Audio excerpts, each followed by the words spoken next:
भारतीय इतिहास के ऐसे कई रहस्य हैं जो अभी उजागर होना बाकी हैं, जो इतिहास में पढ़ाए नहीं जाते या जिनके बारे में इतिहासकारों में मतभेद है। नमस्कार दोस्तों, एक बार फिर से आप सभी का हमारे YouTube चैनल ज्ञान केंद्र पे स्वागत है।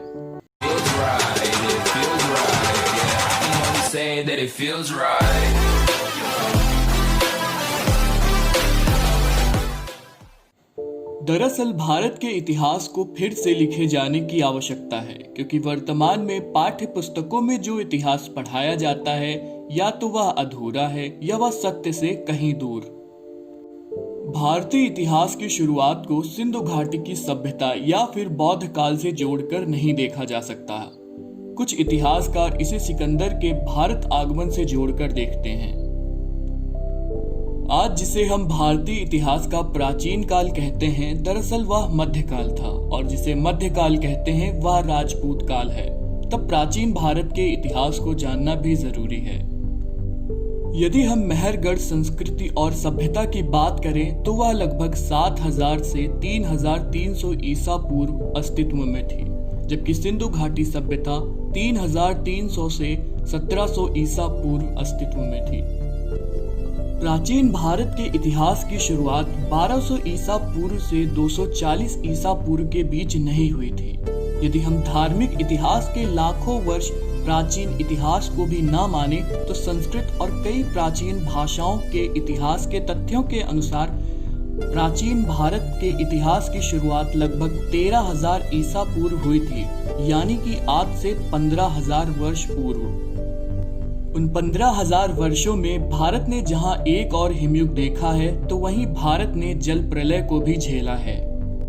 उस दौर में भारत इतना उन्नत, विकसित और सभ्य समाज था जैसा कि आज देखने को मिलता है। इसके अलावा ऐसी कई प्राकृतिक आपदाओं का जिक्र और राजाओं की वंशावली का वर्णन है जिसे भारत के प्राचीन इतिहास की झलक मिलती है। तो आइए हम जानते हैं प्राचीन भारत के 10 ऐसे रहस्य जिन पर विज्ञान भी शोध करने में लगा है और अब वह भी इसे सच मानता है।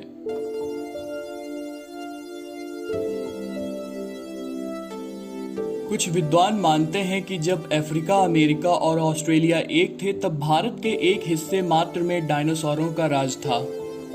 लेकिन 50 करोड़ वर्ष पूर्व वह युग भी बीत गया। प्रथम जीव की उत्पत्ति धरती के पेंजिया भूखंड के काल में गोंडवाना भूमि पर हुई थी। गोंडवाना महाद्वीप एक ऐतिहासिक महाद्वीप था। भूवैज्ञानिकों के अनुसार लगभग 50 करोड़ वर्ष पहले पृथ्वी पर 2 महाद्वीप हुआ करते थे। उन 2 महाद्वीपों को वैज्ञानिकों ने 2 नाम दिए। एक का नाम था गोंडवाना लैंड और दूसरे का नाम लॉरिशिया लैंड। गोंडवाना लैंड दक्षिण गोलार्ध में था और उसके टूटने से एंटार्क्टिका, ऑस्ट्रेलिया, दक्षिण अमेरिका और अफ्रीका महाद्वीप का निर्माण हुआ। गोंडवाना लैंड के कुछ हिस्से लॉरिशिया के कुछ हिस्सों से जुड़ गए, जिसमें अब प्रायद्वीप और भारतीय उपमहाद्वीप हैं। गोंडवाना लैंड का नाम भारत के गोंडवाना प्रदेश के नाम पर रखा गया है, क्योंकि यहाँ शुरुआती जीवन के प्रमाण मिले थे। फिर 13 करोड़ साल पहले जब यह धरती 5 द्वीपों वाली बन गई, तब जीव जगत का विस्तार हुआ। उसी विस्तार क्रम में आगे चलकर कुछ लाख वर्ष पूर्व मानव की भी उत्पत्ति हुई।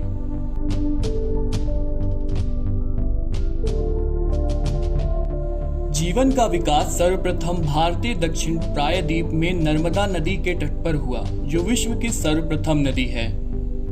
यहाँ डायनासोरों के सबसे प्राचीन अंडे एवं जीवाश्म प्राप्त हुए थे। भारत के सबसे पुरातन आदिवासी गोंडवाना प्रदेश के गोंड संप्रदाय की पुराकथाओं में भी यही तथ्य वर्णित है।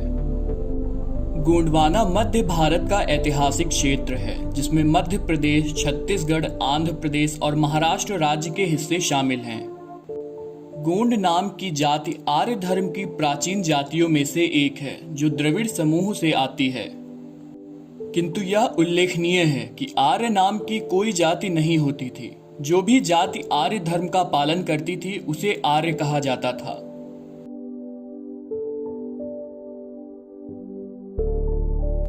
प्राचीन भारत के इतिहास के अनुसार मानव कई बार बना और कई बार फना हो गया। एक मनवंतर के काल तक मानव सभ्यता जीवित रहती है और फिर वह काल बीत जाने पर संपूर्ण धरती अपनी प्रारंभिक अवस्था में पहुंच जाती है। लेकिन यह तो हुई धर्म की बात, इसमें कितना सत्य है और कितना तथ्य, चलिए जानते हैं। दुनिया व भारत के सभी ग्रंथ यही मानते हैं कि मानव की उत्पत्ति भारत में हुई थी। हालांकि भारतीय ग्रंथों में मानव की उत्पत्ति के दो सिद्धांत मिलते हैं। पहला, मानव को ब्रह्मा ने बनाया था, और दूसरा, मनुष्य का जन्म क्रम विकास का परिणाम है। प्राचीन काल में मनुष्य आज के मनुष्य जैसा नहीं था। जलवायु परिवर्तन के चलते उसमें भी बदलाव होते गए।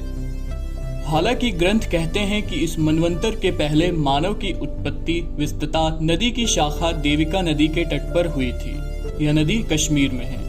वेदों के अनुसार प्रजापति के पुत्रों से ही धरती पर मानव की आबादी हुई। आज धरती पर जितने भी मनुष्य हैं सब प्रजापति की संतानें हैं।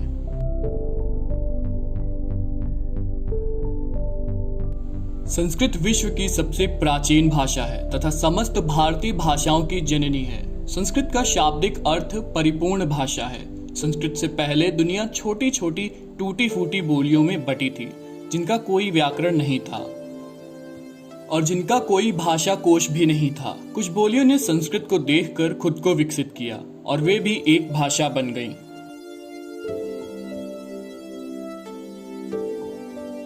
ब्रह्मी और देवनागरी लिपि। भाषाओं को लिपियों में लिखने का प्रचलन भारत में ही शुरू हुआ। भारत से इसे सुमेरियन, बेबीलोनियन और यूनानी लोगों ने सीखा। प्राचीन काल में ब्रह्मी और देवनागरी लिपि का प्रचलन था। ब्रह्मी और देवनागरी लिपियों में से दुनिया भर की अन्य लिपियों का जन्म हुआ। ब्रह्मी लिपि एक प्राचीन लिपि है जिससे कई एशियाई लिपियों का विकास हुआ। महान सम्राट अशोक ने ब्रह्मी लिपि को धम्म लिपि नाम दिया था। ब्रह्मी लिपि को देवनागरी लिपि से प्राचीन माना जाता है। कहा जाता है कि यह प्राचीन सिंधु सरस्वती लिपि से निकली लिपि है। हड़प्पा संस्कृति के लोग इस लिपि का इस्तेमाल करते थे। तब संस्कृत भाषा को भी इसी लिपि में लिखा जाता था। शोधकर्ताओं के अनुसार देवनागरी, बंगला लिपि, उड़िया लिपि, गुजराती लिपि, गुरुमुखी, तमिल लिपि, मलयालम लिपि, सिंहल लिपि, कन्नड़ लिपि, तेलुगु लिपि, तिब्बती लिपि, रंजना प्रचलित नेपाल, भुजमोल, कोरियाली, थाई, बर्मेली, लाओ, खामेर, जवानीज, खुदाबादी लिपि, यूनानी लिपि आदि सभी लिपियों की जननी ब्रहा लिपि को माना जाता है। कहते हैं कि चीनी लिपि 5000 वर्षों से ज्यादा प्राचीन है। मेसोपोटामिया में 4000 वर्ष पूर्व क्यूनिफॉर्म लिपि प्रचलित थी। इसी तरह भारतीय लिपि ब्रह्मी के बारे में भी कहा जाता है। जैन पौराणिक कथाओं में वर्णन है कि सभ्यता को मानवता तक ले जाने वाले पहले तीर्थकर ऋषभ देव की एक बेटी थी जिनका नाम ब्रह्मी था, और कहा जाता है कि उसी ने लेखन की खोज की। यही कारण है कि उनको ज्ञान की देवी सरस्वती के साथ जोड़ा जाता है। हिंदू धर्म में सरस्वती को शारदा भी कहते हैं, जो ब्रह्मी से उद्धृत उस लिपि से संबंधित हैं, जो करीब 1500 वर्ष से अधिक पुरानी है। तो आज के लिए बस इतना ही। उम्मीद करते हैं आपको ये हमारा वीडियो पसंद आया होगा। अगर आपको ये हमारा वीडियो पसंद आया हो तो हमारे वीडियो को लाइक करें, शेयर करें और हमारे यूट्यूब चैनल को सब्सक्राइब जरूर करें और साथ ही बेल आइकन को जरूर दबाएं ताकि आपको हमारे अपडेट सबसे पहले मिलते रहें। तो आज के लिए बस इतना ही। मिलते हैं अगली वीडियो में, तब तक के लिए जय हिंद, जय भारत।